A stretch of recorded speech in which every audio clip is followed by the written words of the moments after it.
Hello and welcome back. Today we're going to take a look at some pass-through sockets and ratchet. We started looking at some of the Klein stuff and people were commenting that there's other manufacturers out there. So I thought it would be fun to take a look at a Crescent set that is kind of a contemporary to the Klein. If you're keeping track, this one is a little unique. It is packaging from China with goods from Taiwan. Okay, and we're back. So, these are the Spline drive, which claims to be able to grab onto a bunch of different type of fasteners, which is true. You'll see you can get into the square pretty easily on this. Obviously your hex, there's a bunch of different types of fasteners that the Spline will get on, and they're not bad. There was a set of Craftsman's many years ago that I believe utilized the same drive as these Huskies. That's something that we should talk about a little bit, is standardization of drive. You can see these are that, I don't know what you'd call it. You might want to call it a Spline type of drive. And that's what these are. This does have that working in. Now this is the socket adapter, and they went for a little bit different way around it because this only goes in from the back and it sets, once you have a socket on here, it has the pin detent for locking. Once you put a socket on this, the whole thing is captured. So that is actually a pretty decent system. The direction changing would be on the bottom from what I'm used to, but it does work. I guess I could have shoved it in the other way. Shove it in that way, and then it works that way. So that 3/8 adapter in this Crescent, I think, is much nicer than what we've seen with the Klein. This has the locking detent, so the sockets don't fall off. So that's a big plus on this Crescent set. The Crescent also has a adapter for just regular 1/4 inch screwdriver tips. These can be kind of one of those things that in a ratchet, these things can be very clunky and easy to break, but it holds them very well.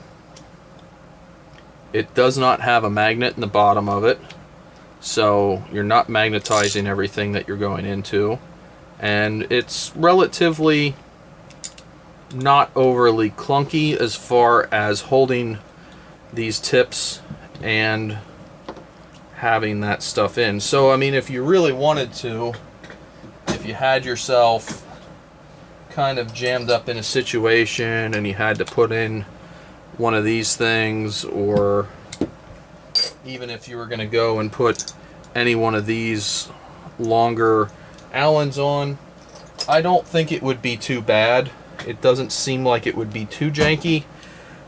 It would hold on. The clip on this one is very solid. It's actually kind of hard to get the sockets out of it, so that's actually a good thing, that it's not going to just fall out on you and be frustrating. Now, as for the sockets, we have a bunch of metric. It looks like we are missing, let me get them all kind of turned here so we can see them all. We are missing a size. We go from 10 millimeter, 11, 12, 13, 14, 15, skipping 16, 17, 18, 19. Now I know there's some people that say, oh, I never used a 16, and then we had some comments where guys are like, I use the 16 every day on something specific. So if you're looking for a 16, just know that that's not in here. The 19 being just about a 3/4. They're almost identical. So that's our metrics. The SAE sizes, let me get some of these turned so we can see them all. We run from 3/8, 7/16, half, 9/16, 5/8, 11/16, 3/4, 13/16, 7/8. So we have pretty much a consistent set of these SAE sizes. Now I believe this would be considered in the 3/8 pass-through wrench market. Let's go ahead and put the 7/8 on here, and you can see the 7/8 is very thin throat. You are not going to get much more through this than what you do here with the 7/8. So that's about the biggest you're going to go. I don't know that you would get, you could make a 1-inch socket for this, but I don't know if you would pass the bolt head through it, if that makes sense, to take advantage of the pass-through. But this does set relatively well, even with the socket. I have to mess around with it a bit there to get it out, so that's nice. The ratchet is good. We'll test the back drag then. The mechanism doesn't feel all that cringy or crappy. They have these on these rails, and I don't know if the rails are intended to clip into something. Let me know in the comments below if they are. They have these tabs on them, and they're actually really flimsy. So without clipping into whatever it's intended to clip into, I don't think I would keep the sockets on these. I think they're going to fall out and you'll probably be frustrated. But overall, I think the socket quality is reasonably decent. Everything is laser etched into these. There's no stamping whatsoever. So if you wear the marks off of these, you're going to have to engrave them yourself so you know what size they are. So that's some of the stuff of people going cheaper as time goes on. But you can see these just don't hold sockets in the greatest. So I don't think I'm going to be keeping these in these sets. But let's check the back drag on this. And to do that, we're going to use our inch-ounces torquing screwdriver. And we're just going to find which one of these fits our driver the best. I think we could go with this one here. Let's get that into our socket ratchet, and then what we'll do is we'll just start turning. So I guess I need to test. This is the way we're going.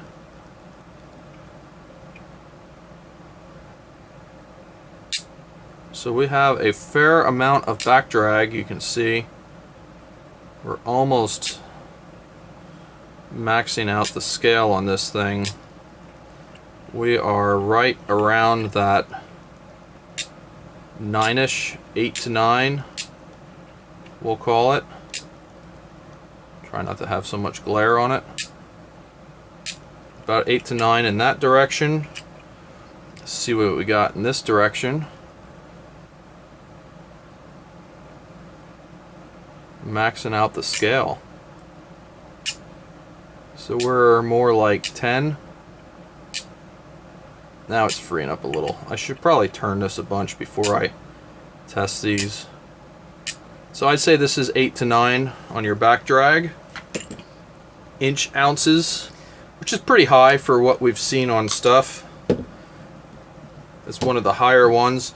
That doesn't necessarily mean it's bad by any means, but what it does mean when you're struggling with a fastener to try and get it to ratchet back, you're going to have to try and get your finger or something to drag on the socket to get this thing to ratchet. So that old scenario where you're trying to ratchet something and you're just turning it back and forth, but you can't turn it by hand, the ratchet doesn't work, that is going to be impacted by this number.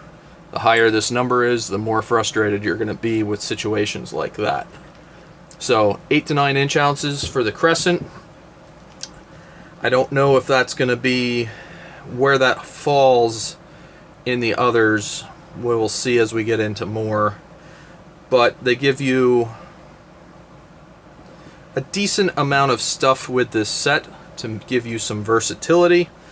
It's more compatible with existing makes. I happen to have one of the Craftsman powered ratchets here, and I do believe we should be able to put this, and we can, right in there, and it works.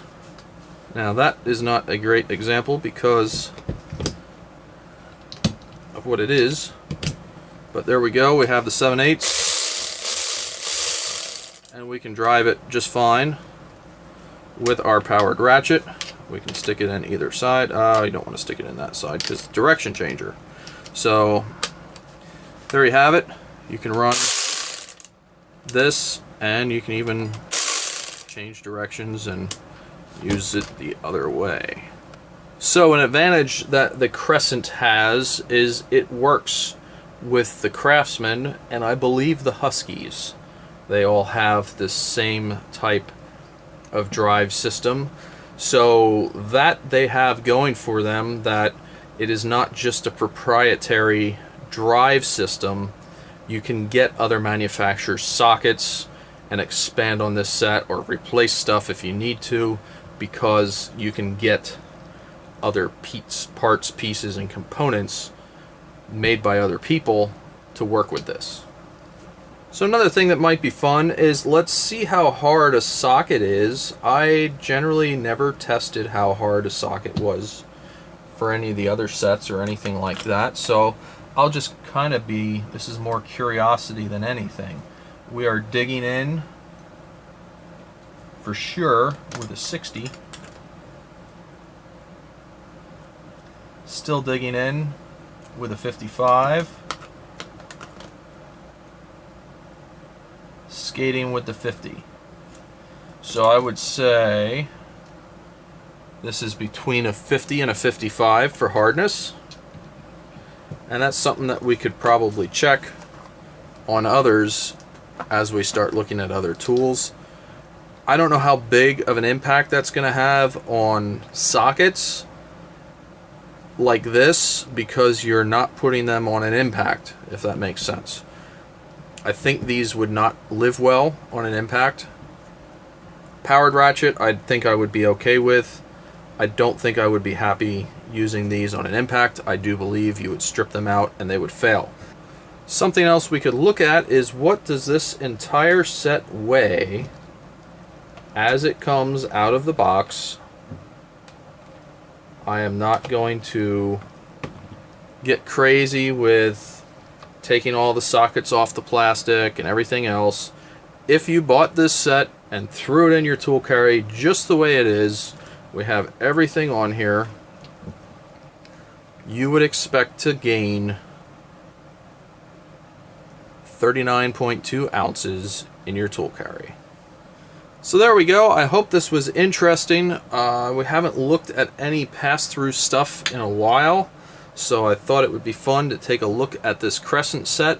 I know people had mentioned Crescent and some of the others that are compatible with each other. This is compatible with the old Craftsman. I don't know if there's a new Craftsman version of this stuff or not. If there is, maybe I'll take a look at it, get in a set, and we'll see if they all work together.